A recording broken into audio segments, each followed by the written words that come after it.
দাদা আজকে সারাদিন ভোট পড়বে। আমরা সারা নন্দীগ্রামে দুটো ব্লক আমাদের বিধানসভার অন্তর্গত। এই দুটো ব্লকে আমরা বিভিন্ন বুথে আমরা মানুষের সঙ্গে আমাদের পোলিং স্টেশনে আমরা গেছি, যোগাযোগ করে দেখেছি।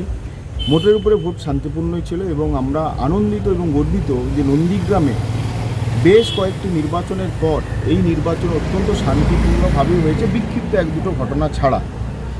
সেই জন্য আমরা নন্দীগ্রামবাসীকে আমরা যে অভিনন্দন জানাচ্ছি, শুভেচ্ছা জানাচ্ছি। কারণ নন্দীগ্রামের মানুষ সৌহার্দ্য সম্পন্ন মানুষ, তারা কোনো অশান্তির কোনো প্ররোচনায় পা না দিয়ে শান্তিপূর্ণভাবে স্বতঃস্ফূর্তভাবে তারা ভোট দিয়েছে।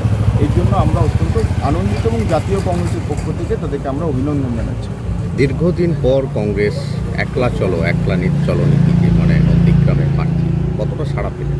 দেখুন, এই কথা আমরা বারে বারে বলেছি যে আমরা পশ্চিমবঙ্গের রাজনীতিতে কিছুটা দুর্বল হলেও আমরা 294টি বিধানসভায় আমাদের প্রার্থী আমরা দাঁড় করিয়েছি। এখন এই 294টি বিধানসভাতে প্রার্থী দাঁড় করানোয় কার ভালো হবে কার মন্দ হবে এটা আমাদের বিচার্য বিষয় নয়।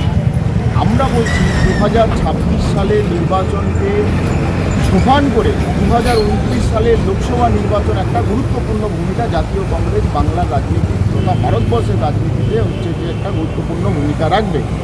আমরা আশাবাদী বাংলায় 2026-এর বিধানসভা নির্বাচনে জাতীয় কংগ্রেস অভূতপূর্ব সাড়া পাবে, আপনার মানুষের ভালোবাসা সমর্থন পাবে, এটা আমরা আশা রাখছি। সেক্ষেত্রে নন্দীগ্রামে মানুষের ভালোবাসা, আমরা প্রচারের ক্ষেত্রে অত্যন্ত ভালোবাসা পেয়েছি, মানুষের আশীর্বাদ পেয়েছি, দোয়া পেয়েছি।